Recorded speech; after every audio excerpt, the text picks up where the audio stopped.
दोस्तों जैसे ही हम रॉड चलाना सीख लेते हैं तो हम अपने आप को वेल्डर कहने लगते हैं, लेकिन देखा जाए तो जितने भी लोग वेल्डिंग का काम करते हैं उनमें से 20% ही सही मायने में वेल्डर होते हैं। बाकी के 80% लोग जो अपने आप को वेल्डर कहते हैं उन्हें पता ही नहीं होता कि कौन से रॉड को कौन से मटेरियल के प्लेट पर कौन से पोजीशन में वेल्डिंग करना चाहिए। ये सारी जानकारियाँ वेल्डिंग रॉड के नंबर में ही छुपे होते हैं और हम समझ नहीं पाते।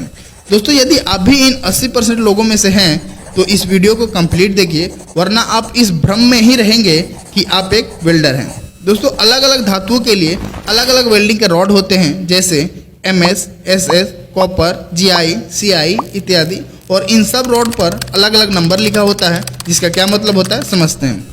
E7018B2 दोस्तों यह एक वेल्डिंग रॉड का नंबर है। आइए समझते हैं इन नंबर का क्या मतलब होता है। दोस्तों इसमें E का मतलब होता है इलेक्ट्रोड, यानी कि इलेक्ट्रिक रॉड जो कि करंट से जलेगा। इसके बाद का जो 2 अंक है 70, इसका मतलब होता है कि इस रॉड से वेल्डिंग किया हुआ प्लेट कितना प्रेशर तक झेल सकता है। रॉड के शुरू के 2 अंक को 1000 से गुना करने पर जितना आता है उतना प्रेशर इस रॉड से किया हुआ वेल्डिंग झेल सकता है। जैसे हमारे रॉड का शुरुआती 2 अंक है 70 और इसमें हम 1000 से गुना करेंगे तो हो जाएगा 70,000, यानी कि इस रॉड से किया हुआ वेल्डिंग 70,000 PSI तक झेल सकता है। दोस्तों यदि किलोग्राम सेंटीमीटर स्क्वायर में देखा जाए तो 1 किलोग्राम सेंटीमीटर स्क्वायर बराबर 14.22 सेंटीमीटर स्क्वायर होता है। 7018 से मारा हुआ वेल्डिंग 2922 kg सेंटीमीटर स्क्वायर तक प्रेशर झेल सकता है।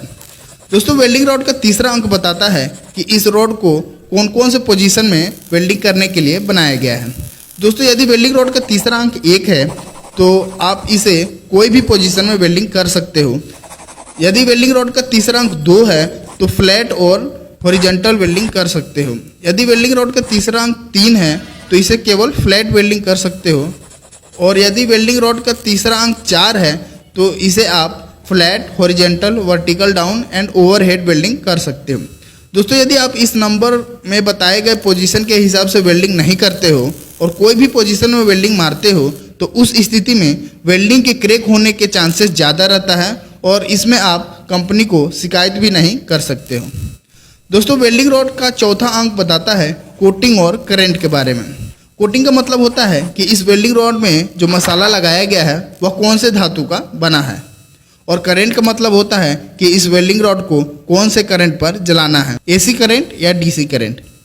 दोस्तों यह है वेल्डिंग रॉड के चौथे अंक का चार्ट, जिसमें अलग अलग नंबर के हिसाब से कोटिंग और करंट दिया गया है। जैसे 7018 में चौथा नंबर 8 है तो इस चार्ट के हिसाब से इस वेल्डिंग रॉड का मसाला आयरन पाउडर और लो हाइड्रोजन से मिलकर बना हुआ है, और इसे आप AC और DC दोनों करंट पर जला सकते हैं।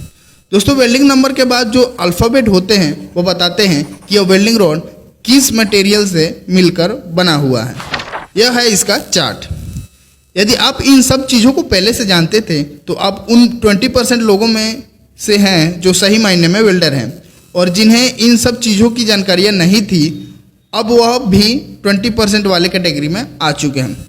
दोस्तों इसी तरह मैंने बेयरिंग नंबर के ऊपर भी 2 वीडियो बनाई हैं, इसे भी आप चैनल विजिट करके देख सकते हैं।